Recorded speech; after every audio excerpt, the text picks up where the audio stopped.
నమస్తే, welcome to big news big debate. ఇవాళ big డిబేట్లో ఏదైతే ఉక్రెయిన్ రష్యా మధ్య జరుగుతున్నటువంటి యుద్ధం నేపథ్యంలో యావత్ ప్రపంచం ఈరోజు భారత్ వైపు, భారత ప్రధానమంత్రి నరేంద్ర మోదీ వైపు చూస్తుండడంలో ఎలాంటి సందేహం లేదు.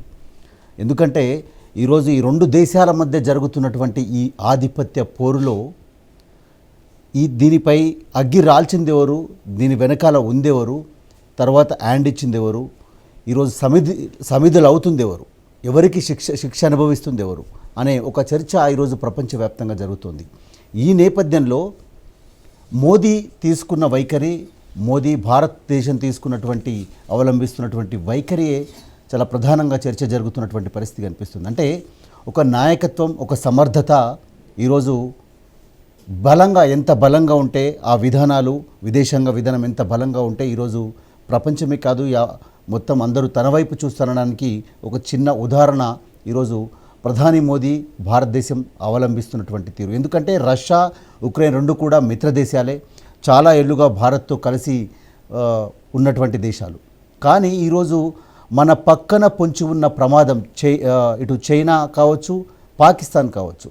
సో ఈ నేపథ్యంలో మరి వారు చేస్తున్నటువంటి కార్యక్రమాలని దృష్టిలో పెట్టుకొని ఈరోజు ప్రపంచం ముందు భారత్ అనుసరిస్తున్న విధానాలకు సంబంధించి ఒక చర్చ జరుగుతున్నటువంటి పరిస్థితి కనిపిస్తోంది.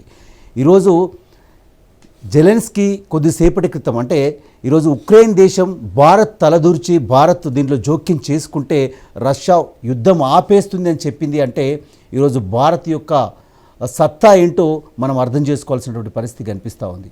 ఎందుకు ఈ మాట చెప్పాల్సి వస్తుందంటే ఈరోజు ప్రపంచం పూర్తిగా భారత్ జోక్యం చేసుకుంటే ఈ యుద్ధం ఆగిపోతుందనే ఒక చర్చ జరుగుతోంది. మరి ఇలాంటి పరిస్థితుల నేపథ్యంలో భారతదేశ ప్రధానమంత్రిగా ఉన్నటువంటి మోదీ పరిపాలన కావచ్చు, సమర్థత కావచ్చు, నాయకత్వ లక్షణాలు కావచ్చు, లేదా ఈరోజు భారతదేశం అవలంబిస్తున్నటువంటి విదేశాంగ విధానం కావచ్చు, ఈరోజు భారతదేశం యొక్క కీర్తి ప్రతిష్టలు ప్రపంచవ్యాప్తంగా మరోసారి మరింత పెరిగాయి.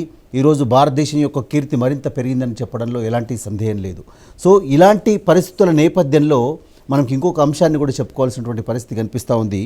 అయితే ఇటు ఇదిలా ఉంటే స్థానికంగా దేశంలో రాజకీయాలు ఇంకొక రకంగా ఉంటాయి. అంటే ప్రపంచాలు సైతం ఈరోజు భారత్ వైపు చూస్తుంటే మన దేశంలో ఉన్నటువంటి రాజకీయాలు వేరు.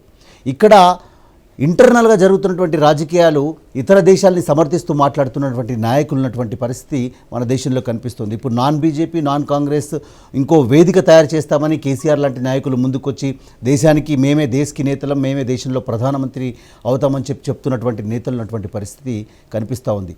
ఇది ఎందుకు చెప్పాల్సి వస్తుందంటే దేశానికి ఒక పటిష్టమైనటువంటి బలమైనటువంటి నాయకత్వం కావాలి అనేది ప్రధానమైనటువంటి చర్చ. అది ఈరోజు బీజేపీ ఆధ్వర్యంలో నరేంద్ర మోదీ నాయకత్వంలో ముందుకు వెళ్తుంది. ఈరోజు తాజా ఉదాహరణలు మనకు కనిపిస్తున్నటువంటి పరిస్థితి. సో ఈ అంశంపై మనం మాట్లాడుకుందాం. మనతో ప్రముఖ రాజకీయ సామాజిక విశ్లేషకులు కల్లూరి శ్రీనివాస్ రెడ్డి గారు మనతో పాటు జాయిన్ అయి ఉన్నారు. Madhavapeddi Kalidas retired squadron leader మనతో పాటు ఉంటారు. అదేవిధంగా మాజీ బీజేపీ ఎమ్మెల్యే గుజ్జల రామకృష్ణారెడ్డి గారు మనతో పాటు లైవ్లో అందుబాటులో ఉన్నారు. అదేవిధంగా కత్తి వెంకటస్వామి గారు కాంగ్రెస్ నేత మనతో పాటు జాయిన్ అవుతారు. రైట్, ఇక ముందుగా మనం కల్లూరి శ్రీనివాస్ రెడ్డి గారి దగ్గరికి వెళ్దాం. సో సార్ నమస్తే. సార్ శ్రీనివాస్ రెడ్డి గారు నమస్తే. సో ఈరోజు ప్రపంచం మొత్తం కూడా భారతదేశం వైపు చూస్తున్నటువంటి పరిస్థితి. ఈ మాట ఎందుకు చెప్పాల్సి వస్తుందంటే ఈరోజు ఏదైతే రష్యా ఉక్రెయిన్ మధ్య జరుగుతున్నటువంటి ఈ పోరులో భారత్ జోక్యం చేసుకుంటే ఈ యుద్ధం ఆగిపోతుందనే ప్రపంచవ్యాప్తంగా జరుగుతున్నటువంటి చర్చకు దీని ఉదాహరణగా చెప్పాలి. ఈరోజు నాయకత్వం, భారతదేశం ప్రధాని నాయకత్వంలో ముందుకు పోతున్న పరిస్థితి మనం చూస్తూ ఉన్నాం. సో దీన్ని ఎట్లా విశ్లేషించుకోవాల్సినటువంటి పరిస్థితి కనిపిస్తూ ఉంది? అంటే భారతదేశం అనేది ఆసియా ఖండంలో అత్యంత కీలకమైన దేశంగా ఒక సుస్థిరమైనటువంటి ప్రభుత్వం ఉంది, ఒక సమర్థమైన నాయకత్వం ఉంది. కాబట్టి ఉక్రెయిన్ అధ్యక్షుడు కూడా మోడీతోటి కాస్త మొరబెట్టుకున్నట్టుగా 2 రోజుల నుంచి యుద్ధం జరుగుతుంది కాబట్టి మొరబెట్టుకున్నట్టుగా మనకు కనపడుతుంది. అయితే భారత్ యొక్క తటస్థ వైఖరి అనేది అనివార్యమైంది. కాబట్టి ఇక్కడ దేశానికి ఉన్న నాయకత్వానికి స్థితప్రజ్ఞత ఏదైతే ఉంటుందో దాన్ని బాగా సమర్థమైన నాయకులైతేనే దాన్ని అటువంటి స్థితప్రజ్ఞతతో పనిచేసే అవకాశం ఉంటుంది. కాబట్టి ఆ విషయంలో మోడీ గారిని తీసుకున్నటువంటి నిర్ణయం తటస్థ వైఖరి అనేది మనకు ప్రపంచవ్యాప్తంగా ఉన్న దేశాలతో సంబంధాలను కానీ, లేదంటే అమెరికా రష్యాలు ఒకనాటి అదేంది మన ప్రచ్ఛన్న యుద్ధానికి కారణమైనటువంటి దేశాలుగా వాటికి ఉన్నటువంటి రాజకీయ వైరుధ్యం కావచ్చు, వాటన్నిటినీ మనం ఒక కొలమానంలో చూసినప్పుడు తప్పకుండా తటస్థ వైఖరి అనేది భారతదేశానికి అవసరం, అనివార్యం కూడా. కాబట్టి ఆ రకంగా చూసినప్పుడు డెఫినెట్లీ మోడీ గారు తీసుకున్న నిర్ణయాన్ని అందరూ ప్రశంసిస్తారు. కాకపోతే ఉక్రెయిన్ అధ్యక్షుడు చేసినటువంటి ఫోన్ విషయంలో వారికి ఉన్నటువంటి నమ్మకం ప్రపంచ దేశాలన్నిటికీ తెలుసు, భారత్ బలమైంది, దానికి ఉన్నటువంటి రాజకీయ సమర్థత ఏంది అనేది ఈరోజు గత 7-8 సంవత్సరాలుగా మోడీ నాయకత్వంలో దేశం నడుస్తున్న సందర్భంగా అందరికీ ప్రపంచానికి కనపడుతున్నటువంటి విషయం. కాబట్టి అటువంటి దేశం నుంచి మద్దతు లభిస్తే రష్యా యుద్ధాన్ని ఆపేయచ్చు, లేదంటే అంటే చర్చలకు దారి తీయొచ్చు అనే ఒక నమ్మకం, విశ్వాసం ఉంది.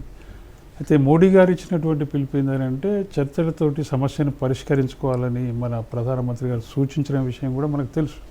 కాబట్టి ఇప్పుడు ఉక్రెయిన్ రష్యా మధ్యన కాస్త ఉద్రిక్తత తగ్గి చర్చల వైపుగా అడిగేస్తున్నట్టు కూడా మనకు కనపడుతుంది. ఎందుకంటే ఉక్రెయిన్ అధ్యక్షుడు ఇప్పటికే అటువంటి నిర్ణయం తీసుకున్నట్టుగా, చర్చలు జరపాల్సిందిగా తీసుకున్నటువంటి నిర్ణయం కూడా కనపడుతుంది. కాకపోతే ఏంటంటే ఇప్పుడు ఉక్రెయిన్ అధ్యక్షుడు వ్యక్తిగతంగా నన్ను బతకనిస్తారా లేదా అనే అనుమానంలో ఉన్నాడు. రష్యా దేశం నన్ను బతకనిస్తుందా అనే ఒక అనుమానంలో ఉండి అతని వ్యక్తిగత విషయం చూస్తుండు తప్ప మిగతా విషయాలు పట్టించుకోలేదు. అయితే మనం భారతదేశానికి ఉన్న ఈ రోజున్న నాయకత్వానికి ప్రపంచంలో ఉన్న అనేక దేశాల నాయకత్వాలకు పోల్చి చూసినప్పుడు అనేక దేశాల్లో సమర్థమైన నాయకత్వాలు ఉన్నాయి. కానీ భారతదేశానికి ఏంటంటే ఒక విషయం మనం ఇక్కడ జాగ్రత్తగా గమనించాల్సింది, 1989 నుంచి అంటే దాదాపు 33 సంవత్సరాల నుంచి ఈ దేశంలో రాజకీయ సుస్థిరత లేదు. అనేక సంకీర్ణ ప్రభుత్వాలు వచ్చినాయి. మొన్నటి వరకు కూడా 2014 వరకు కూడా సంకీర్ణ ప్రభుత్వం వచ్చింది. కాబట్టి సంకీర్ణ ప్రభుత్వాల్లో నాయకత్వాలు బలంగా లేకపోవడం, అంటే రాజకీయ సుస్థిరత భారతదేశానికి లేకపోవడం 32 సంవత్సరాలుగా అది అనుభవించినాం. సరే, ప్రధానమంత్రులు ఎవరు పనిచేసినా కానీ అటువంటి సంకీర్ణ ప్రభుత్వాలు లేకుండా సుస్థిరమైన ప్రభుత్వాన్ని ఇచ్చేటువంటి అవకాశం నరేంద్ర మోడీ గారికి వచ్చింది. సరే, వారి నాయకత్వాన్ని దేశ ప్రజలు నమ్మిండ్రు. ఆ రకంగానే ఈ దేశానికి ఒక సమర్థమైన పరిపాలన నడుస్తుంది, సమర్థమైన నాయకుడు కూడా. కాబట్టి ఇప్పుడు ప్రపంచ దేశాల్లో కూడా దేశాన్ని ఒక బలమైన దేశంగా, రాజకీయ సుస్థిరత ఉన్నప్పుడే అన్ని విషయాలు సాధ్యమవుతాయి. ఉదాహరణకు మనం ఒక విషయం చెప్పుకోవచ్చు. ఇక్కడ 2004 నుంచి 14 వరకు మన్మోహన్ సింగ్ ప్రభుత్వం నడిచింది. కానీ దేశంలో ఉన్న ప్రజలే రెండోసారికి చూసేసరికి ప్రజలు కూడా కొంత అప్సెట్ ఏమైందంటే, స్వతంత్రంగా పనిచేసే పరిస్థితుల్లో ఈ దేశ ప్రధాని లేడు, ఇంకెవరో చెప్తే యూపీఏ చైర్మన్ చెప్తే ప్రధానమంత్రి పనిచేయాల్సిందే తప్ప ప్రధానమంత్రి స్వతగా పనిచేసేటువంటి పరిస్థితులు దేశంలో లేవు అనేది చాలా, అంటే దేశాన్ని తక్కువ చేస్తున్నారా అనే అనుమానం సహజంగానే భారతదేశంలో ఉన్నటువంటి ప్రతి ఒక్కరికి కలిగినటువంటి అభిప్రాయం. కాబట్టి దాదాపు 3-4 సార్లుగా ముఖ్యమంత్రిగా గుజరాత్ రాష్ట్రానికి పనిచేసిన నరేంద్ర మోడీని బీజేపీ తమ ప్రధానమంత్రి అభ్యర్థిగా ప్రకటించేసరికి ప్రజల్లో ఒక ఆశ కలిగింది. ఎందుకంటే గుజరాత్ రాష్ట్రానికి ముఖ్యమంత్రిగా చాలా బలంగా పనిచేసిండు, సమర్థమైన నాయకత్వం. కాబట్టి అతన్ని ప్రధానమంత్రిగా చూడాలనే కోరిక ప్రజల్లో కూడా కలిగింది. కాబట్టి ఇప్పుడు మన్మోహన్ సింగ్ చూస్తే ప్రజలు ఏమనుకునేవారు అంటే మౌనమునిలాగా అనుకునేవారు, స్వతహాగా తాను మాట్లాడేవాడు కాదు. అంటే సంకీర్ణ ప్రభుత్వంలో సోనియా గాంధీ చెప్తేనో ఇంకెవరో చెప్తేనో ఆ సలహా మీదకే నడిచేటువంటి పరిస్థితి ఈ దేశానికి ఎందుకు ఉండాలని అనుకుంటారు. కాబట్టి అట్లా మోడీ గారి నాయకత్వాన్ని ప్రజలు ఎంచుకోవడం జరిగింది.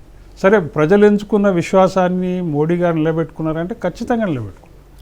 8 సంవత్సరాలుగా మనం చూసినప్పుడు సమర్థంగా ప్రభుత్వం నడుస్తున్నది, ప్రపంచ దేశాలతోటి దౌత్య సంబంధాలు బాగున్నాయి, విదేశీ విధానం బాగున్నది, కావాల్సిన పెట్టుబడులు దేశంలోకి వస్తున్నాయి అన్ని రంగాలు. ఎందుకంటే ఫారెన్ పాలసీ అనేది చాలా మోర్ ఇంపార్టెంట్గా వారు పనిచేసిరని చెప్పాలి.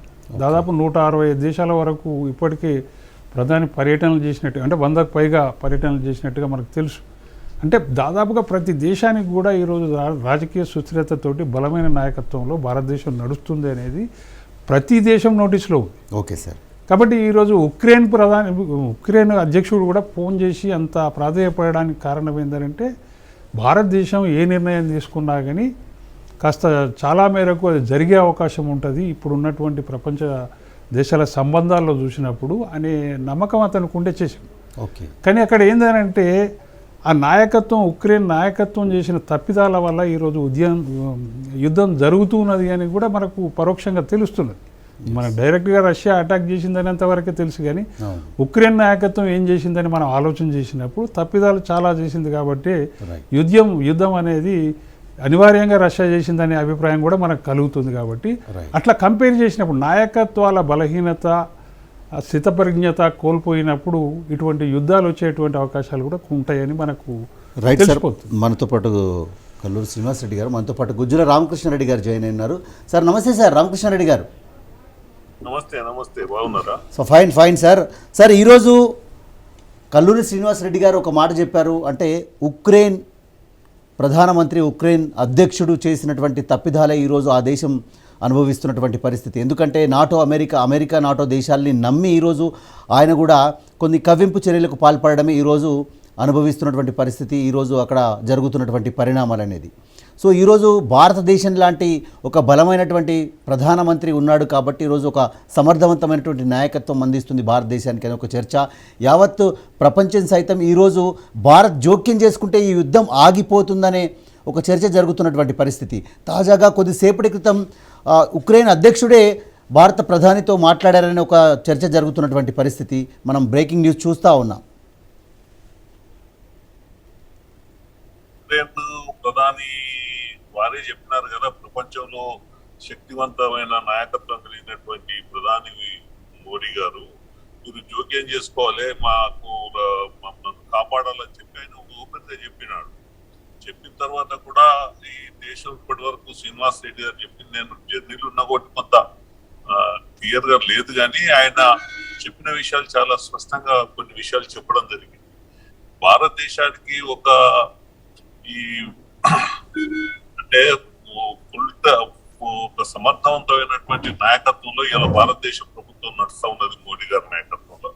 ఈ యొక్క మోడీ గారు ఒక విదేశ విధానాలు, దౌత్యము, ఇవన్నీ కూడా చాలా చెప్పుడు కాకుండా ఎవరు ఎన్ని విమర్శలు చేసినా, కొంతమంది ఇక్కడ రాష్ట్రాల్లో మంత్రులు చేసిన వాళ్ళు, ముఖ్యమంత్రులు చేసిన వాళ్ళు అవగాహన రాజ్యంతో అనేక విమర్శలు చేసినటువంటి పరిస్థితి మనం చూసినాం. కానీ ప్రపంచంలో దేశాలలో దౌత్యం ఏ విధంగా ఉండాలి, ప్రపంచ దేశాలు మిగతా దేశాలతో ఏ విధంగా ఎదుర్కోవాలి అనేటువంటి విషయాలు వీళ్ళకి అర్థం కాక అనేక విషయాలు మాట్లాడారు. ఇవాళ ప్రపంచం మొత్తం కూడా మోడీ లాంటి ఒక బలమైన నాయకుడు ఈ భారతదేశానికి ఉన్నాడు కాబట్టి భారతదేశం అనేక రకాలుగా నిలదొక్కోగలుగుతుంది అనేటువంటి విషయం కూడా ఇవాళ స్పష్టంగా మన ఇండియన్స్ కానీ ప్రపంచంలో కూడా అర్థమైపోయింది. ఈ మనకు రష్యా లాంటి దేశాలు, మనకు ఇక్కడ ఒక దిక్కేమో ఉక్రెయిన్ మనల్ని ఆశ్రయించింది, మన యొక్క సహాయం కోరడం కొరకు ఆయన ఓపెన్ గా మోడీ గారిని కోరడం జరిగింది. రెండో వైపు దౌత్యం ఎంత కఠినమైనటువంటిదంటే ఈ సమయంలో రష్యా మొదటి నుంచి మన దేశానికి మంచి మిత్ర దేశం. అనేక ఆపదల్లో మొదటి నుంచి చూసుకుంటే రష్యా మనకు అన్ని రకాలుగా సపోర్ట్ చేసింది. మరి చేసినటువంటి రష్యాను మనం అది కాకుండా ఉక్రెయిన్ కూడా ఏ విధంగానైనా దానికి కొంత సాయం చేయాలని చెప్పి పుతిన్ గారితో మోడీ గారు మాట్లాడిన వ్యవహార శైలి, దానికి ఒక కొత్త ఉద్రిక్తను తగ్గించినటువంటి విధానాన్ని ఇవన్నీ చూసిన తర్వాత కొంతమంది అర్థం చేసుకోవాల్సినటువంటి అవసరం ఉన్నది. ఇలా మోడీ గారి యొక్క దౌత్యం కానీ, మోడీ గారి యొక్క విదేశీ విధానం కానీ, వారి యొక్క పరిపాలన దక్షత కానీ, ఏ విధంగా భారతదేశానికి ఒక స్టెబిలిటీ ఉన్నటువంటి ప్రభుత్వాన్ని ఏ రకంగా అందించగలుగుతున్నాడు, ప్రపంచంలో భారతదేశం యొక్క గౌరవం కానీ, భారతదేశం యొక్క పరిస్థితులను కానీ ఏ విధంగా కాపాడుకొస్తున్నాడు అనేటువంటి విషయాలను అర్థం చేసుకోవాల్సినటువంటి అవసరం ఉన్నది అనేటువంటిది నేను ఈ సందర్భంగా తెలియజేస్తాను. రామకృష్ణారెడ్డి గారు, ఇంకొక విషయం ఇక్కడ, ఒకవైపు దేశ ప్రయోజనాలని కాపాడేందుకు దేశం యొక్క ప్రతిష్టను పెంచే దిశగా మోదీ అంటే ఒక సమర్థవంతమైన నాయకత్వంలో భారతదేశం పనిచేస్తూ ఉంటే, ఇంకా కొంతమంది దేశంలోనే కొంతమంది నాయకులు మాట్లాడుతున్నటువంటి వైఖరి, గతంలో ముఖ్యమంత్రి కేసీఆర్ గారు మాట్లాడినటువంటి తీరు కావచ్చు, అంటే ఒక సందర్భంలో అంటే మన దేశ సైనికుల్ని అవమానించే రీతిలో మాట్లాడడం కావచ్చు, లేకపోతే చైనాను చైనా వచ్చి కొడుతుంది మనం చెప్పి ఆయన మాట్లాడినటువంటి సందర్భం కావచ్చు. ఇట్లాంటి పరిస్థితుల్లో దేశానికి మరో నాయకత్వం, మేము ఈరోజు దేశాన్ని వాళ్ళు పాలించలేరు, మేము పాలిస్తాం, మేము వస్తామని చెప్పి మాట్లాడుతున్నటువంటి ఈ సందర్భాన్ని, ఈ వ్యాఖ్యల్ని ఎట్లా అర్థం చేసుకోవాల్సినటువంటి పరిస్థితి? అంటే దేశంలో అంతర్గతంగా ఉన్నటువంటి రాజకీయాలు ఎట్లా చూడాలి మనం? నిజంగా కూడా కేసీఆర్ గారు మాట్లాడిన తీరు బాధాకరం. ఎందుకు బాధాకరం అంటే ఆయన యొక్క రాజకీయ ప్రయోజనాల కొరకు, రాజకీయ సప్రయోజనాల కొరకు, ఆ కుటుంబ రాజకీయాల కొరకు ఆయన ఎంత దూరం పోయినంటే ఒక పక్క సైన్యం యొక్క ఆత్మ అభిమానం దెబ్బతిన్న విధంగా, ఆత్మస్థైర్యం దెబ్బతిన్న విధంగా, ఈ దేశ గౌరవం దెబ్బతిన్న విధంగా అనేక విషయాలు, దేశానికి సంబంధించిన విషయాలు, చైనా సాయం వచ్చింది, ఇక్కడ అడ్డం పెట్టింది, చైనా తోక ముడుచుకొని భారతదేశం వచ్చింది, ఇలాంటి విషయాలన్నీ కూడా మాట్లాడుతుంటే ఎంత ఆయనకు అసలు ఏం మాట్లాడుతున్నాడో ఒక దేశంలో ఆయన కొడుకేమో నరేంద్ర మోడీ ఏ దేశాలను భారతదేశానికి ఎప్పుడు వస్తాడో ఒక పత్రికా ప్రకటన ఇవ్వాలి, గెస్ట్ అయిపోయింది అని చెప్పి ఆయన మాట్లాడడం అంటే వీళ్ళకు రాజకీయాలు, దేశం పట్ల ఒక అవగాహన, దేశం ప్రపంచంలో ఏ విధంగా ఈ దేశాన్ని, దేశ విధానాలను కొనసాగించాలనేటువంటి ఆలోచన లేనటువంటి పరిస్థితిలో కేవలం పత్తు రాజకీయాలు, ఏవైనా రాజకీయం చేయాలి, ఏవైనా రాజకీయ లబ్ధి పొందాలి, అధికారం కొనసాగాలి అనే దాని ఏది చేసినా పర్వాలేదు, ఒక అవసరం వచ్చిన చోట మోడీ గారిని విమర్శించాలి అనే దృక్పథంతో మాట్లాడినాడు తప్ప, నాకు తెలిసి మరి ఇంత సీనియర్ లీడర్ గా, ఇంత సీనియర్ రాజకీయ అనుభవం ఉన్నటువంటి వ్యక్తి విధంగా మాట్లాడడం అయితే చాలా బాధాకరం. అలాంటి పరిస్థితులు మాట్లాడకూడదు. దానికి ఆయన ఎప్పుడైనా ఒకసారి క్షమాపణ చెప్పి దేశ సైన్యానికి, మోడీ గారికి క్షమాపణ చెప్తే బాగుంటుందని చెప్పి కేసీఆర్ గారిని నేను కోరుతాను. ఇంత బెటర్ అంటే ప్రపంచం కొనియాడుతున్నది భారతదేశం ఈ సందర్భంగా వివరించిన తీరు, భారతదేశ ప్రధాని ఈ సందర్భంగా వివరించిన తీరు దేశ ప్రజలు కాదు, ప్రపంచంలో ఉన్నటువంటి అందరు విజ్ఞులందరూ కూడా ఎంత మంచి రాజనీతిని ప్రదర్శించినారు అనేటువంటి విషయాన్ని కొనియాడుతుంటే మనోళ్ళందరూ మన రాష్ట్రంలో ఉన్నటువంటి మన ముఖ్యమంత్రి, మన టిఆర్ఎస్ పార్టీ నాయకుడు, ఆయన కొడుకు, ఆయన వివరించినటువంటి తీరు సరైనటువంటిది కాదు. దీన్ని మనం తీవ్రంగా ఖండించవలసినటువంటి అవసరం కూడా ఉంటుంది. రైట్ సార్, ఓకే, మళ్ళీ వస్తాను సార్ మీ దగ్గరికి. మనకు కాంగ్రెస్ నుంచి కత్తి వెంకటస్వామి గారు జాయిన్ అయ్యారు. సార్ నమస్తే సార్ వెంకటస్వామి గారు. వెంకటస్వామి గారు, ఈరోజు ఏదైతే రష్యా ఉక్రెయిన్ మధ్య జరుగుతున్న యుద్ధం నేపథ్యంలో భారతదేశం జోక్యం చేసుకోవాలి అనే చర్చ జరుగుతున్నటువంటి పరిస్థితి కనిపిస్తూ ఉంది. ఆ దేశ అధ్యక్షుడే, ఉక్రెయిన్ దేశ అధ్యక్షుడే భారత ప్రధానమంత్రితో మాట్లాడడాన్ని చూస్తే ఈరోజు భారత్ యొక్క ప్రతిష్ట కావచ్చు ప్రపంచ స్థాయిలో, లేకపోతే మోదీ నాయకత్వం పట్ల మరింత కొంత ఆయన ఇమేజ్ పెరిగినటువంటి పరిస్థితి కనిపిస్తూ ఉంది. సో కాంగ్రెస్ పార్టీగా దీన్ని ఎట్లా చూస్తుంది సార్? ఇప్పుడు యాక్చువల్లీ మనం మొదటి నుంచి కూడా అలీన దేశాల పక్షాన ఉన్నాం. మనము అలీన దేశాల అధ్యక్షులకు కూడా భారత ప్రధాని ఉన్నటువంటి రోజులు ఉన్నాయి. అంటే మనం ఒక న్యూట్రల్ స్టాండ్ తీసుకున్నాం. జనరల్ గానే మనం కొంచెం ఈ యుద్ధానికి సుముఖంగా ఉన్న వాళ్ళం కాదు, మనం శాంతి కాముకులం కాబట్టి యుద్ధం జరగాలని ఎప్పుడు కోరుకోలేదు భారతదేశం. ఇప్పుడు కూడా అదే స్టాండ్ తీసుకోవడం అనేటువంటిది సమంజసమే. అయితే ఎదురుగా ఉన్నటువంటి దేశం కూడా తమను సాయం కావాలని అడగడం అనేటువంటిది సహజంగా మన దగ్గర శక్తి ఉంది కాబట్టి భారత సైనికంగా ఉంది. తర్వాత భారతదేశం యొక్క అంటే భారతదేశానికి రష్యా కూడా కొన్ని సంబంధాలు ఉన్నాయి కాబట్టి ఆ దృష్ట్యా ఈ దీన్ని చర్చల ద్వారా పరిష్కరించుకునేటువంటి మార్గం సూచించమని, లేకపోతే దానికోసము కొంత లీడ్ తీసుకొని భారత ప్రధాని నరేంద్ర మోదీ నాయకత్వం ఇమేజ్ మరింత పెరిగిందని చెప్పాలి. ఈ అంశంపై మనం మాట్లాడుకుంటున్నాం. మనతో పాటు మాధవ పెద్ది కాళిదాస్ గారు, squadron leader, retired squadron leader మనతో పాటు జాయిన్ అయి ఉన్నారు. సార్ నమస్తే సార్. నమస్కారం అండి. కాళిదాస్ గారు, ఈరోజు ప్రపంచవ్యాప్తంగా భారత్ వైపు, నరేంద్ర మోదీ వైపు ప్రపంచం మొత్తం చూస్తున్నటువంటి పరిస్థితి, అంటే ఇటు ఉక్రెయిన్ రష్యా మధ్య జరుగుతున్నటువంటి యుద్ధం నేపథ్యంలో ఈరోజు తాజాగా ఉక్రెయిన్ యొక్క అధ్యక్షుడు భారత ప్రధాని జోక్యం చేసుకోవాలని చెప్పినటువంటి పరిస్థితులు మనం చూస్తే కనుక భారత్ యొక్క స్థాయి కావచ్చు, ప్రధానమంత్రి యొక్క నాయకత్వ లక్షణాలని ఎట్లా చూడాల్సిన పరిస్థితి కనిపిస్తుంది? భారత్ నరేంద్ర మోదీ గారి యొక్క ఇమేజ్ మరింత ప్రపంచవ్యాప్తంగా పెరిగినటువంటి పరిస్థితి కనిపిస్తుంది. అంటే అవలంబించినటువంటి విధానం కావచ్చు, విదేశాంగ విధానం కావచ్చు, వైఖరి కావచ్చు. సో ఓవరాల్గా దీన్ని ఎట్లా విశ్లేషిస్తారు, ఎట్లా చూస్తారు సార్ మీరు? ఇప్పుడు మన పరిస్థితి కొంచెం సున్నితంగా ఉంది. ఓకే. యుక్రెయిన్ మన మీద ఎందుకు నమ్మకం పెట్టుకొని అడిగిందంటే, మనం ఇద్దరికి తటస్థులము, ఇద్దరికి మిత్రులమే. ఎస్. మొట్టమొదటి నుంచి మనకి రష్యా ఎంతో సపోర్ట్ చేస్తూ వచ్చింది. ఎస్ సార్, అవును. ముఖ్యంగా పాకిస్తాన్ చైనాతో యుద్ధం వచ్చినప్పుడు రెండు కమ్యూనిస్ట్ కంట్రీలు అయినప్పటికీ 62లో అమెరికా ఇంగ్లాండ్తో పాటు రష్యా చాలా వత్తాసు పలికింది, మద్దతుగా నిలిచింది. 71 యుద్ధంలో, బంగ్లాదేశ్ విముక్తి యుద్ధంలో రష్యా చాలా ప్రధాన భూమిక పాత్ర పోషించింది.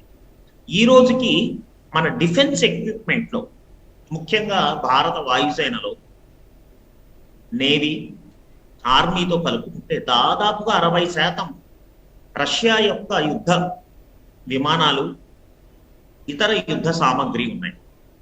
ఇక యుక్రెయిన్ కూడా 90 దశకంలో విడిపోయిన తర్వాత మనకి మంచి వాణిజ్య సంబంధాలు ఉన్నాయి. ముఖ్యంగా యుక్రెయిన్లో సన్ఫ్లవర్ ఆయిల్ అది మనం దిగుమతి చేసుకుంటున్నాము.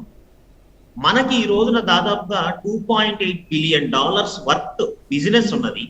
ముఖ్యంగా మందులు, అక్కడ మన కంపెనీలు అయినటువంటి Ranbaxy, Sun Pharma, Reddy's laboratories, Indian pharmaceutical manufacturer association ఆఫీసులు పెట్టారు.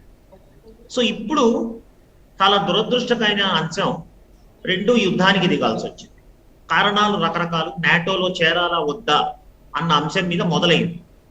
ఇందాక మీరు చెప్పినట్టు మిగతా దేశాలని అడిగినా అడగకపోయినా ఇక్కడ యుక్రెయిన్కి జరిగిన దెబ్బ ఏమిటంటే, ఇతర పాశ్చాత్య కూటమి అయినటువంటి నాటో ప్రధాన ఉద్దేశం, నాటో యొక్క ఆర్గనైజేషన్ దేనికి ఉన్నది, అందులో సభ్య దేశాల పైన ఎటువంటి మిలిటరీ దాడి జరిగినా మిగతా వాళ్ళందరూ కలిసి ఇది మా మీద కూడా జరిగిన దాడి అన్న కాన్సెప్ట్ తో సహాయం చేయాలి. ఈ రోజు వాళ్ళు నిలువున ముంచేశారు, మొండి చేయి చూపారు. కనుక యుక్రెయిన్ వెంటనే భారతదేశం సహాయం అడిగింది. మీరు కూడా మధ్యవర్తిత్వం నెరపి, ఎందుకంటే మీరు మీ మాట మీద, ముఖ్యంగా ప్రధానమంత్రి ఉన్న స్టేచర్ ఈ రోజు ప్రపంచవ్యాప్తంగా, ఈ రోజు ఒక రకంగా చెప్పాలంటే అమెరికా, రష్యా, చైనా తర్వాత మిగతా ప్రపంచ దేశాలన్నీ అందరూ ఎంతో గౌరవించేటువంటి పరిపాలనా దక్షత, సామర్థ్యం ఉన్నటువంటి ఏకైక లీడర్ ఖచ్చితంగా నరేంద్ర మోడీ గారు. కనుక ఆయన వెంటనే అడిగారు యుక్రెయిన్ ప్రధానమంత్రి, దయచేసి అధ్యక్షుడు అడిగారు, మీరు మధ్యవర్తిత్వం నెరపండి అని. అయితే ఇక్కడ మనం రెండు వైపులా ఆధారపడ్డాం కాబట్టి చాలా సున్నితమైనటువంటి విషయంలో ఉన్నది. ఇక్కడ ఏం జరిగిందంటే స్పందించడంలో కొంచెం ఆలస్యం జరిగిందా అని అనిపిస్తుంది. ఎందుకు, ఈ అవకాశాన్ని కొంచెం దొరకపుచ్చుకొని చైనా దగ్గరైపోయింది. వెంటనే డైరెక్ట్ గా చెప్పేసింది, మేము మీకు మద్దతు ఇస్తున్నాము రష్యాకి. సో మనం, నా ఉద్దేశంలో కొంచెం తొందరగా చొరవ తీసుకొని అసలు చర్చలు మా దేశంలో జరపండి, న్యూఢిల్లీకి రండి, ఇద్దరిని కూర్చోబెట్టి మాట్లాడుకుందాము అన్న ఒక గొప్ప మధ్యవర్తిత్వాన్ని సూచించవలసింది. బట్ నెవర్ డిలే, మన విదేశ విధానం మనకు ఉన్నది, ఎటువంటి విధానాన్ని అవలంబించాలి, ఎటువంటి స్ట్రాటజీని అవలంబించాలి. కనుక మరి మన వాళ్ళు వ్యూహాత్మకంగా తటస్థంగా ఉన్నారా, లేదా ప్రోయాక్టివ్ గా చొరవ తీసుకుని ఇద్దరిని కూర్చోబెట్టుకొని మంచి చెడు మాట్లాడి, ఎందుకంటే ఎవరి వాదన వాళ్ళకు ఉంది. ముఖ్యంగా యుద్ధం ఆపితే విలువైన ప్రాణాలు, ఇది చాలా ముఖ్యం. ఇక మన భారతదేశానికి వస్తే దాదాపుగా 18,000 నుంచి 20,000 మంది విద్యార్థులు, ఇంజనీర్లు, ఇతర వర్కర్స్ ఉన్నారు. వాళ్ళలో ఒక్కడికి కూడా ప్రాణహాని జరగకూడదు. కనుక మరి వ్యూహాత్మకంగా తటస్థంగా ఉన్నారా, లేదా ప్రోయాక్టివ్ గా తీసుకొని మా దగ్గర చర్చలు జరపండి, మేము రెండు పక్షాలకి సరైనటువంటి జవాబుదారీ కల్పించగలము, సమన్యాయం చెయ్యగలము అని ప్రోయాక్టివ్ తీసుకోవాలన్నది ఇంకా ఇదమిత్తంగా ఒక నిర్ణయానికి వచ్చినట్టు కనపడలేదు. ఈ రోజు పరిస్థితి అది. రైట్ సార్, మళ్ళీ వస్తాను సార్. కల్లూరి శ్రీనివాస్ రెడ్డి గారితో మాట్లాడదాం. శ్రీనివాస్ రెడ్డి గారు, సో మనకు కాళిదాస్ గారు ఒక స్పష్టంగా ఒక మాట చెప్పారు, కాస్త లేట్ అయిందేమో అన్నట్టుగా ఆయన మాట్లాడారు. సరే, భారతదేశం విషయంలో అంటే అక్కడ ఉక్రెయిన్ రష్యా మధ్యన జరుగుతున్నటువంటి వివాదం అనేది సహజంగానే రెండు మిత్ర దేశాలు కాబట్టి భారతదేశం ఇన్వాల్వ్ కావడము ఇంకేదో జరగడము అనేది ఒక డిసిషన్ అప్పటికే యుద్ధం కంటే ముందే జరిగి ఉండాల్సిందనేది వారు చేసిన సూచన మంచిదే.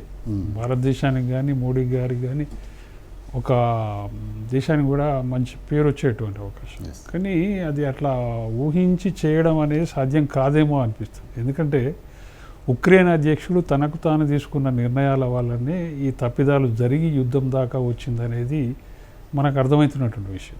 ఎందుకంటే ఈ ఉక్రెయిన్ అధ్యక్షుడు అతను గెలిచిన తీరు అవన్నీ వ్యవహారాలు చూసినప్పుడు మనకు అతనిలో ఏదో ఒకటి ఉత్సుకత, రష్యాను కూడా అంటే రష్యాకు భయపడే పరిస్థితులు ఏమీ ఉండకూడదు ఉక్రెయిన్కు అనేటువంటి రాజకీయం కానీ పరిపాలన కానీ అట్లా నడిపినట్టు మనకు ఉక్రెయిన్ కథనాలు చూస్తే మనకు అర్థమవుతున్నటువంటి విషయం. ఎందుకంటే ఈ ఉక్రెయిన్ అనేది పడమటి పశ్చిమ ప్రాంతం అంతా యూరోపియన్ దేశాలకు సరిహద్దుల్లో ఉండడం, ఈ తూర్పు ప్రాంతం అంతా రష్యాకు సరిహద్దుల్లో ఉండడం, different opinions with in the one కంట్రీలో ఇటు పశ్చిమ ప్రాంతంలో ఉన్నటువంటి ప్రజలది ఒక రకమైన అభిప్రాయం, తూర్పు ప్రాంతాల్లో ఉన్నటువంటి ప్రజలది ఇంకొక రకమైన అభిప్రాయంగా ఉన్నట్టుగా మనకు కథనాలు చెప్తున్నాయి. సరే, ఓవరాల్గా కంట్రీలో ఉన్న ప్రజలందరినీ ఏకతాటికి మీద తీసుకురావడంలో కొంత అక్కడి నాయకత్వం విఫలమైందని మాత్రం నాకు అనిపిస్తుంది. ఎందుకంటే ఇక్కడ పురోగనో అక్కడ పురోగనో ఆ దేశానికి అవసరం ఉన్న విషయం కాదు అది. సో అది ఎందుకు పెరిగింది అనేది ఇక్కడ ప్రధాన సమస్య. ఇప్పుడు గెలిచి అధ్యక్షుడిగా తయారైనటువంటి వ్యక్తి ఎవరైతే ఉన్నారో వారికి ఈ తూర్పు ప్రాంతం ప్రజలే ఏకతాటిగా అతనికి మద్దతు ఇచ్చినట్టుగా, అతడు అధ్యక్షుడైనట్టుగా, అంటే వన్ సైడ్ లవ్ లాగా ఆ దేశ అధ్యక్షుడు కొనసాగడం అనేది అక్కడ దేశానికి సమస్యగా మారిందని అనిపిస్తుంది. రెండో విషయం ఇక్కడ మనం గమనించాల్సింది ఏంటంటే ఉక్రెయిన్ ఆశలన్నీ నాటో దేశాల మీద పెట్టుకుందనేది మనకు వస్తున్నది. సరే, అది అమెరికా, యూరోపియన్ కంట్రీస్ ఎవరు కూడా సమయానికి స్పందించకపోవడం, సహాయం చేయకపోవడం అనేది పెద్ద వెలితిగా మనందరికీ కనపడుతుంది. అక్కడ అధ్యక్షుడికి కూడా ఒక పెద్ద జీవితంలో మర్చిపోలేనటువంటి అనుభవం అనేది చెప్పాలి. అయితే ఒక రకంగా చెప్పాలంటే నాటో దేశాలు ఈ యుద్ధంలో ఉక్రెయిన్ వైపుగా దిగకపోవడం అనేది మూడో ప్రపంచ యుద్ధాన్ని ఆపేసినట్టే లెక్క మనకు ఒక రకంగా చెప్పాలి. ఓకే, నిజంగానే అమెరికా, యూరోపియన్ కంట్రీస్ మనం అనుకున్నంత ఈజీ కాదు. సరే, ఇతను నమ్మొచ్చు, ఒక దేశ అధ్యక్షుడికి ఉండాల్సిన అన్ని లక్షణాలు, స్థితప్రజ్ఞత, సమయస్ఫూర్తి, అవన్నీ ఆలోచన విధానం సరిగా లేకపోవడం వల్ల జరిగిన తప్పిదమని నాకు అనిపిస్తుంది. ఎందుకంటే నిజంగానే చెప్పాలంటే ఈ నాటో దేశాలు కనుక ఈ యుద్ధంలో ఉక్రెయిన్ తరఫున పార్టిసిపేట్ చేసి ఉంటే ఖచ్చితంగా ఇది మూడో ప్రపంచ యుద్ధానికి దారితీసే అవకాశాలు 99% ఉండేవి. అప్పుడు ప్రపంచం ఏమవుతుండే, దేశాలు ఏమవుతుండే, మనం అది కూడా ఆలోచన చేయాలి. ఈరోజు అమెరికా బలహీనత అనో లేకపోతే నాటో దేశాల బలహీనత అని మనం అనుకోవాల్సిన అక్కర్లేదు. ఓకే, అయితే సమయం సందర్భాన్ని బట్టి స్పందించే అవకాశం ఉంటుంది. కానీ ఇతని పరిపాలనా తీరులో చాలా లొసుగులు, చాలా తప్పిదాలు కనపడుతుంది. అయితే అంచనా వేయడంలో విఫలమయ్యాడు, పూర్తిగా విఫలమైంది. ఇంకొకటి మనం ఇంకొక విషయం చెప్పుకోవచ్చు ఇక్కడ. ఆఫ్ఘనిస్తాన్లో దాదాపు 20 సంవత్సరాలు అమెరికా సైన్యాలు పరోక్ష అమెరికా పరిపాలన జరిగింది అక్కడ. మరి అప్పుడు రష్యా కల్పించుకోలేదు కదా. ఒకప్పుడు నిజంగానే అగ్రదేశాలు అవి, ప్రపంచంలోనే అగ్రదేశాలు, రష్యా కావచ్చు, అమెరికా కావచ్చు. ఈ రెండింటి మధ్యనే రాజకీయాలు, ప్రపంచ రాజకీయాలు నడిచేది, ప్రపంచ ఆధిపత్యం నడిచేది. అది సోవియట్ యూనియన్ విచ్ఛిన్నమైన తర్వాత రష్యా బలహీనపడడం కావచ్చు, అట్లా ఏకపక్షంగా అమెరికానే తనకు తాను అగ్రరాజ్యంగా జరగడం కావచ్చు చూస్తున్నాము. కానీ రష్యా నిజంగానే తలుచుకుంటే ఆఫ్ఘనిస్తాన్లో అమెరికా సైన్యాలు ఉన్నప్పుడు రష్యా కూడా కల్పించుకునే అవకాశం, కానీ కల్పించుకోలేదు. ఎందుకనంటే అది కూడా మూడో ప్రపంచ యుద్ధానికి దారితీసే అవకాశం. అట్లనే ఇరాక్ కూడా అంతే కదా. ఇరాక్లో కూడా అమెరికా దాదాపు 8 దశాబ్దాల పాటు ఉంది అక్కడ కూడా. కానీ అక్కడ కూడా రష్యా ఏంది డైరెక్ట్లీ పోయి జోక్యం చేసుకోలేదు కదా. ఇండైరెక్ట్గా రాజకీయంగా వ్యూహాలు ఉండొచ్చు రష్యాకు, కానీ డైరెక్ట్లీ ఇన్వాల్వ్ కాలేదు. అమెరికా ఆఫ్ఘనిస్తాన్లోకి రాకముందుకు రష్యానే అక్కడ అధికారం చెలాయించింది కదా. రష్యాకు పప్పెట్గా ఉన్నటువంటి వ్యక్తి అక్కడ ఆఫ్ఘనిస్తాన్ పరిపాలించినటువంటి పరిస్థితి. ఓ రకంగా చెప్పాలంటే కమ్యూనిస్ట్ పరోక్ష పరిపాలన అక్కడ జరిగింది ఆఫ్ఘనిస్తాన్లో. దాని తర్వాత అమెరికా ఎంట్రీ అయింది. అది తీవ్రవాదంతో ఇంకో కారణంతో రకరకాల కథలు ఉన్నాయి. అంటే నేను అనేది ఏంటంటే అగ్రదేశాలు ఇంత నమ్మకం పెట్టుకోవడం, ఉక్రెయిన్ అధ్యక్షుడు నాటో దేశాల మీద అంత బలమైన నమ్మకం పెట్టుకోవడమే పెద్ద తప్పిదం. నా వెనుక వీళ్ళు ఉన్నారు కదా, వాళ్ళు ఏ యుద్ధం చేసినా కానీ వీళ్ళు నన్ను కాపాడుతారు అని ఒక నమ్మకంలో అక్కడి అధ్యక్షుడు పోవడమే పెద్ద తప్పిదం అని నా అభిప్రాయం. ఎందుకంటే నిజంగా వాళ్ళకు అంటే ఇందులో ఇన్వాల్వ్ కాకూడదు అని కాదు, అయితే ఎటువంటి పరిస్థితులు ప్రపంచవ్యాప్తంగా ఏర్పడతాయి అనేది కూడా మనం అర్థం చేసుకోవాలి. ఓకే, ప్రతి దేశం కూడా ఏదో ఒక పక్షం పోవాల్సిన పరిస్థితులు వస్తాయి. అప్పుడు డెఫినెట్గా నిజంగానే నాటో దేశాలు ఇన్వాల్వ్ అయినాయి, యుద్ధం జరుగుతుంది, నాటో దేశాలన్నీ ఉక్రెయిన్ వైపున నిలబడి పోరాడుతున్నాయి రష్యాతోటి. అప్పుడు ఏమవుతుంది, ప్రపంచం రెండుగా చీలిపోతుంది యుద్ధానికి. అట్లా రెండుగా చీలిపోయినటువంటి అనుభవం ఈ ప్రపంచానికి ఇప్పటికే 2 సార్లు ఉంది. కాబట్టి ఇది 3వసారి కూడా అదే పరిస్థితి రాకూడదు కదా. ఓట్లు వస్తే నిజంగానే అది ఇంకో రకంగా చెప్పాలంటే మానవాళికే పెద్ద ముప్పుగా మారుతుంది. అది ఆర్థికంగానే కాకుండా ప్రాణహాని కానీ ఏదైనా కావచ్చు. సో ఇప్పుడు ప్రపంచం నిండా ప్రతి దేశం దగ్గర అణుబాంబులు తయారైనాయి. పేద దేశాల్లో కూడా అణుబాంబులు ఉన్నాయంటే ఇప్పుడు పాకిస్తాన్లో కూడా అణుబాంబే ఉంది. ఉక్రెయిన్లోనైతే నాకు తెలిసి ఈ సోవియట్ యూనియన్ కంబైన్డ్గా ఉన్నప్పుడు ఈ అణుబాంబుల తయారీ కేంద్రం కూడా అక్కడనే ఉంది, ఉక్రెయిన్లోనే ఉంది. పంపకాల్లో అది అటువైపు పోయింది అనేది కూడా వినబడుతుంది. ఉక్రెయిన్ అణుబాంబులను రష్యాకు కూడా అమ్మిందని తెలుస్తున్నది. ఉక్రెయిన్ దగ్గర ఇవేం లేవని కాదు, నాటో దేశాలు నిజంగానే ఎంట్రీ అయితే ఎటువంటి ప్రమాదం వస్తుంది ప్రపంచానికి అవన్నీ మనం చూసినప్పుడు నాటో దేశాలు పాల్గొనకపోవడం ఒక రకంగా చెప్పాలంటే 3వ ప్రపంచ యుద్ధాన్ని ఆపినట్టే అని అనుకోవచ్చు. మనకు ఆవేశాల్లో అది తప్పుగా కనపడవచ్చు, కానీ దీర్ఘంగా ఆలోచన చేస్తే రాబోయే పరిణామాలను చూస్తే నాటో దేశాలు ఇన్వాల్వ్ కాకపోవడం మంచిదైంది. ఇప్పుడు అక్కడ ఉన్నటువంటి అధ్యక్షుడు కూడా అతడు చేసిన తప్పిదాలు ఏందో కూడా ఇప్పుడు అతను నెమరేసుకోవాల్సిన పరిస్థితులు వచ్చినాయి. ఇప్పుడు చర్చలకు పిలిచారు. ప్రధానమంత్రి గారు కూడా అక్కడి ఉక్రెయిన్ అధ్యక్షుడికి ఇచ్చిన సలహా కూడా అదే, చర్చల ద్వారా మీరు ఇంతకుముందు కాళిదాస్ గారు అన్నట్టు అంటే భారత్ వైఖరి, ప్రధానమంత్రి తీసుకున్నటువంటి వైఖరి అంటే ఈ స్ట్రాటజిక్ డిస్టెన్స్ అంటే వ్యూహాత్మక దూరం ఏదైతే అవలంబించారో అది ఒక రకంగా కరెక్టే అంటారు. ఎందుకంటే ఈరోజు జెలెన్స్కీ ఏదైతే స్వయంకృత అపరాధం అంటే నాటో దేశ అమెరికాని నమ్మి ఆయన యుద్ధానికి వెళ్ళినట్టుగా కనిపిస్తా ఉంది. అదే పెద్ద తప్పిదం. నిజంగానే ఉక్రెయిన్ తరఫున నాటో దేశాలు రాగలుగుతాయా రాలేవా, ప్రపంచవ్యాప్తంగా ఉన్న పరిస్థితులు ఏంది, రష్యాకు వ్యతిరేకంగా ఈ దేశాలు ఎందుకు వస్తాయి అనే ఆత్మ పరిశీలన అనేది ఉక్రెయిన్కు ఉండాలి, ఉక్రెయిన్ అధ్యక్షుడికి ఉండాలి. కానీ దానిలో అతనికి అవగాహన రాహిత్యం అనే చెప్పాలి. ఒక రకంగా చెప్పాలంటే అంత దేశానికి ఒక అధ్యక్షుడు అయినప్పుడు అన్ని రకాలుగా ఆలోచన చేసి ప్రతి నిర్ణయం తీసుకోవాలి. అది ఎక్కడికి దారి తీసింది యుద్ధం వరకు అంటే రష్యాలో ఉన్న రష్యా భాషను కూడా ఉక్రెయిన్లో రద్దు చేసిండట అధ్యక్షుడు. ఒక రకంగా రష్యాను అనేక రకాలుగా రెచ్చగొట్టిన పరిస్థితి మనకు 2-3 సంవత్సరాలుగా కనపడుతుంది. ఎందుకంటే 2014 అక్కడైతే అంతర్యుద్ధం జరిగిందో దాని తర్వాత పరిణామాలను చూస్తే ఇతని ప్రభుత్వాన్ని ప్రజలు ఎన్నుకున్నారు. కానీ ప్రజలు ఎన్నుకున్న ఎక్స్పెక్టేషన్స్ ప్రకారంగా అక్కడ అధ్యక్షుడు నడవకపోవడం అనేది ఇలా ఉక్రెయిన్కి అదొక సమస్యగా మారింది. అయితే రెండోది ఏంటంటే ఇప్పుడు మీరు అడిగినట్టుగా మోడీ నాయకత్వం, అంటే భారతదేశానికి సమర్థమైనటువంటి నాయకత్వం, సుస్థిరమైన రాజకీయాలు దేశానికి అవసరం అనేది ఖచ్చితంగా మనకు చెప్తున్నది పాఠం. ఒకటి ఏంటంటే ఇక్కడ మనం గమనించాల్సింది ఈ రోజున్న వర్తమాన భారతదేశ రాజకీయాలను చూస్తే కొన్ని సందర్భాల్లో చూస్తే మనము దేశంలో విపరీతంగా ప్రాంతీయ పార్టీలు పెరిగిపోవడం అనేది ప్రాంతీయంగా మనం చూస్తున్నాం తప్ప దానివల్ల అస్థిర రాజకీయాలతోటి దేశానికి సమర్థ నాయకత్వం కొరవడింది గత 30 సంవత్సరాలుగా, 3 దశాబ్దాలుగా. ఓకే, 3 దశాబ్దాలుగా ఈ దేశానికి సమర్థమైన నాయకత్వం దొరకలేదు. మీరు అన్నట్టు ప్రాంతీయ పార్టీల అధినేతలందరూ ప్రధానులు అవుతామని చెప్తున్నారు. అంటే దేశం పట్ల ఒక విధానం కావచ్చు, లేకపోతే దేశం పట్ల ఒక అవగాహన ఎక్కడికి దారి తీస్తే ఇప్పుడు చాలా మంది అంటున్నారు 3వ కూటమి అంటున్నారు, 4వ కూటమి అంటున్నారు. ఎవరెవరు కలుస్తుందో వాళ్ళ విదేశ విధానం ఏందో, దేశం పట్ల ఏందో, అదేందో ఇదేందో, అందరు కలుస్తారు కదా దేశం అదే కదా అంటే అట్లా నడవదండి. దేశానికి సమర్థమైన నాయకత్వం ఉండాలనేది ఈరోజు ప్రజల కోరిక కూడా. మీకు అది ఎప్పుడు రిఫ్లెక్ట్ అయింది? 1989 నుంచి మనకు సంకీర్ణ ప్రభుత్వాలు స్టార్ట్ అయిపోయింది. అవును సార్. అప్పటి నుంచి మొన్నటి 2014 వరకు అంటే మన్మోహన్ సింగ్ ప్రభుత్వం కూడా సంకీర్ణ ప్రభుత్వం. కాంగ్రెస్ కూడా 206 సీట్లు వచ్చినాయి. అయితే ఇక్కడ ఏందని అంటే సొంత మెజారిటీతోటి కాంగ్రెస్ పార్టీ పరిపాలనించినంత కాలం దేశానికి సమర్థ నాయకత్వమే ఉంది, అప్ టు రాజీవ్ గాంధీ వరకు, నో డౌట్.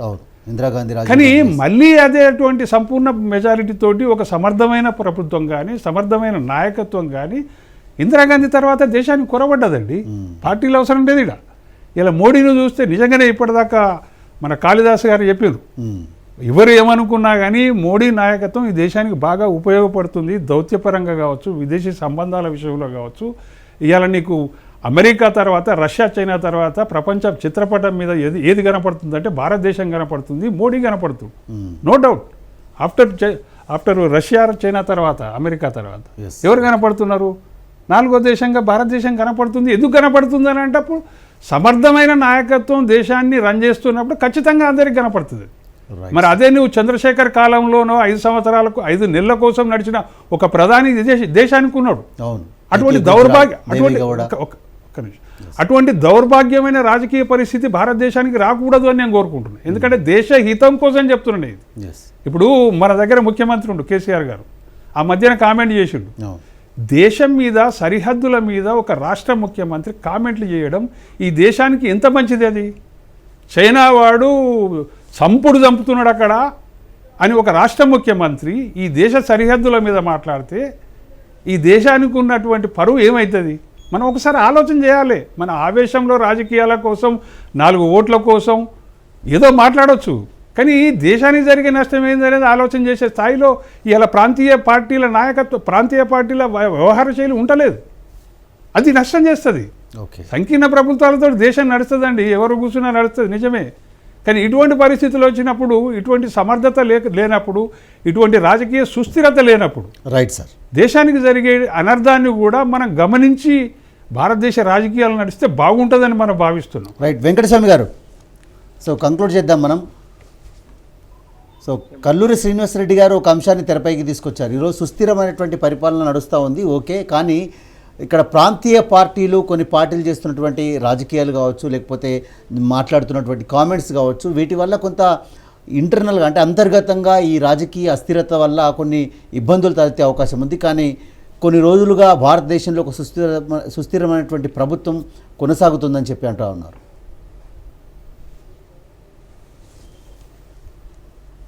హలో వెంకటస్వామి గారు. హలో, ఎస్, మాట్లాడండి సార్, మాట్లాడండి. వినబడుతుందా? Yeah, fine fine.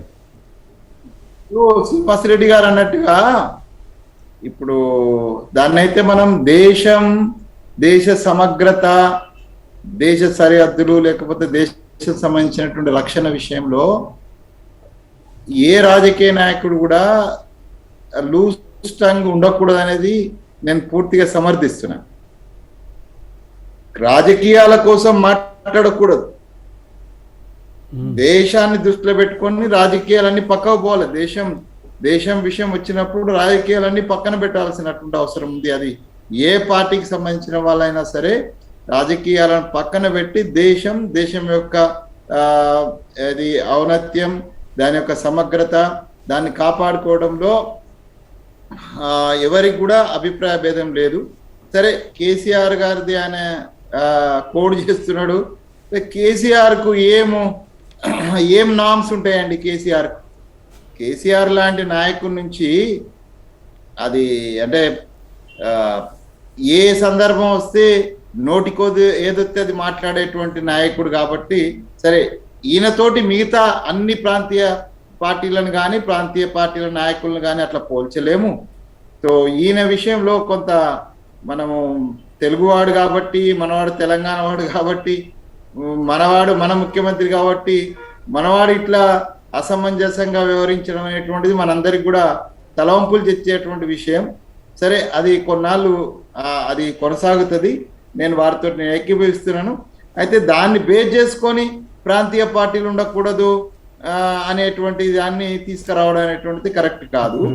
సో నిన్న మొన్నటి వరకు ప్రాంతీయ పార్టీలు, ఎన్డీఏ కూటమి, అంతకుముందు వాజ్పేయి గారు ఉన్నప్పుడు వీళ్ళందరూ కూడా ప్రాంతీయ పార్టీలతోటి అంటగాగిన వాళ్ళే కదా భారతీయ జనతా పార్టీకి సంబంధించిన వాళ్ళు. ఇవాళ మెజార్టీ వచ్చినంత మాత్రాన ప్రాంతీయ పార్టీలు ఉండకూడదు అనేటువంటి దృక్కోణంలో పోకూడదు. పాండ్య పార్టీ ఆ రాజ్యాంగ విరుద్ధం అవుతుంది అది. అయితే ప్రాంతీయ పార్టీలు సమగ్రతను కాపాడాలనే విషయంలో నాకు ఏ విధమైనటువంటి, నాకు కానీ మా పార్టీకి కానీ రైట్, అసలు మేమే ఒకనాడు సంకీర్ణ ప్రభుత్వాలకు సంబంధించి సరైనటువంటి సంకీర్ణ పురోహితాలతో కష్టం అనేటువంటి మేము రిజల్యూషన్ కూడా చేసిన సందర్భాలు ఉన్నాయి. సో ఇన్ఎవిటబుల్ కండిషన్ లో టైంలో మేము తప్పనిసరిగా సంకీర్ణ ప్రభుత్వానికి వెళ్లాల్సినటువంటి పరిస్థితి, ఇంకా మేమైనా అక్కడ ఎవరు పోయినా వెళ్ళాల్సినటువంటి పరిస్థితి ఏర్పడింది. అప్పుడు ఉన్నటువంటి రిజల్ట్స్ వెంకటస్వామి గారు ఇది సంఖ్య నేను అందుకే చెప్పిన దట్ డజంట్ మీన్ దట్ ప్రాంతీయ పార్టీలను మొత్తమే తూలనాడడం కూడా కరెక్ట్ కాదు. తూలనాడడం కాదు, అది మీరు తప్పుగా అనుకుంటారు. ఒక్క నిమిషం 1980 ఒకటి వెంకటస్వామి గారు నేను చెప్పింది ఏంటంటే, దేశంలో సుస్థిర రాజకీయాలు కొరవడి 1989 నుంచి 2014 వరకు కొరవడ్డాయి. అందులో వాజ్పేయి ప్రభుత్వం కూడా ఉంది అనే చెప్తున్నా, లేదని చెప్తలేను. పార్టీలకు అతీతంగా చెప్తున్నా నేను. అది కాంగ్రెస్ ప్రభుత్వం వచ్చినా బీజేపీ ప్రభుత్వం వచ్చినా రాజకీయ సుస్థిరత అనేది దేశానికి అవసరం అని చెప్తున్నాను నేను, అంతేగాని ఇంకోటి కాదు. రెండోది ఒక్క నిమిషం రెండోది వినండి సార్, నేను అనేది ఏంటంటే ప్రాంతీయ పార్టీలు అన్నీ మంచివి కావని నేను చెప్తలేను. ఇక్కడ ఏమవుతుందంటే స్టెబిలిటీకి వాటి వల్ల స్టెబిలిటీ రావడం లేదు, అంతే నేను చెప్పేది. అవి ఉండకూడదు, అవి మంచివి కావు ఏవి అని నేను చెప్పను. అయితే ఒక్కొక్క ప్రాంతీయ పార్టీ ఒక్కొక్కసారి నోరు జారుతుంది, హద్దులు దాటిపోతుంది. అటువంటివి జరగకూడదు. రైట్, కాళిదాస్ గారు, ఇప్పుడు మన దేశం పాత్ర ఏంటి సార్ దీంట్లో? ఇప్పుడు ఈ జరుగుతున్నటువంటి యుద్ధం కావచ్చు, ఈ ప్రపంచవ్యాప్తంగా జరుగుతున్నటువంటి పరిణామాల్లో మన దేశం పాత్ర? అంతర్జాతీయ యుద్ధం నుంచి దాకా ప్రాంతీయుల వరకు వెళ్ళిపోయాయి. ఇప్పుడు పరిస్థితి ఏమిటంటే 2-3 రకాలుగా ఉంటుంది. ముందు అక్కడ చిక్కుకుపోయినటువంటి మన తెలుగు విద్యార్థులు, ఇంజనీర్లు, అక్కడ ఉన్నటువంటి ప్రొఫెషనల్స్ అందరినీ ముందు చాలా సేఫ్ గా బయటకు తేవాలి. ఇది ఫస్ట్ పాయింట్. రెండవది, ఈ యుద్ధం ఒక అంగీకారాన్ని దిశగా మనం వెళ్ళాలి. ఎలా అంటే చైనా అవకాశం పుచ్చుకొని కొంచెం దగ్గర అయిపోయింది కనుక మనము ఇద్దరికి ఆమోగ్యమైనటువంటి ఒక పరిష్కారాన్ని చూపాలి. అది ఏమిటి అంటే, ముందు అసలు యుద్ధం మొదలు కావటానికి ప్రధానమైన కారణము యుక్రెయిన్ నేను నాటో సభ్యత్వం తీసుకుంటాను అన్నది. అది రష్యాకి చాలా ఇబ్బందికరమైన విషయం. ఒకసారి నాటో సభ్యత్వం తీసుకుంటే అక్కడ స్థావరాలు వస్తాయి, యుద్ధ సామగ్రి వస్తుంది, అతి ముఖ్యంగా క్షిపణులు, దాంతో పాటు అణ్వాయుధాలు వస్తే రష్యా ఉనికికి భద్రతకి చాలా పెను సవాలుగా రూపొందుతుంది విషయం.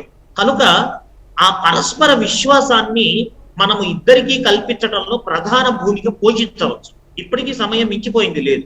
ఇద్దరిని ఢిల్లీకి ఆహ్వానించి నన్ను అడిగితే వాళ్ళు బెలారస్ కు వెళ్ళటం కన్నా మనము ఢిల్లీకి ఆహ్వానించి ఇద్దరిని కూర్చోబెట్టి ఈ నాటో విషయాన్ని కొంచెం పక్కన పెట్టి దానికి ఒక పరిష్కారం, అంటే ఇరు పక్షాలకి ఆమోదయోగ్యంగా ఉన్నటువంటి ఒక పరిష్కారాన్ని చూపించి మనం కనుక ఆ రెండింటి మధ్య ఈ రోజున ఇప్పటికీ సమయం మించిపోలేదు సయోధ్య కుదర్చగలిగితే విశ్వవ్యాప్తంగా భారత ప్రభుత్వం యొక్క జాతీయ అంతర్జాతీయ దృక్పథం బయటపడుతుంది. చాలా అవసరం ఇది చేయాల్సినటువంటి తక్షణ. దాస్ గారు, చర్చలకు ముందు చెప్పండి. నేనంటే మన దేశం నుంచి ప్రధానమంత్రి గారు కావచ్చు, మన దేశ యొక్క స్టాండ్ కింద we are not in favour of the war. కాబట్టి మనం రెండు దేశాలకు మనం అప్పీల్ చేయాల్సిందంటే ముందు యుద్ధం ఆపండి. సీజ్ ఫైర్ వస్తే చర్చలకు అది అవుతుంది, లేకపోతే సీజ్ ఫైర్ కొనసాగుతుంటే వార్ నడుస్తుంటే ప్రాణ నష్టము, ఆస్తి నష్టము, విధ్వంసం జరుగుతుంది. విధ్వంసాన్ని ఫస్ట్ ఆపాలి, రెండు దేశాలు కూడా విధ్వంసాన్ని ఆపాలా. దాని తర్వాత మనం డెఫినెట్ గా భారతదేశం మంచి రోల్.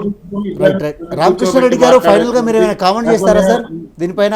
సంబంధించిన విషయం అంశాన్ని కూడా పక్కన పెట్టాల్సిన అవసరం ఉంది. దాన్ని ప్రధానమంత్రి గారు మన దేశ విదేశాంగ విధానం ఆ విధంగా వెళ్ళి ఫస్ట్ మనం యుద్ధం ఆపడం కోసం అప్పీల్ చేయడం అనేటువంటిది ప్రధాన అంశం. దాట్ అంటే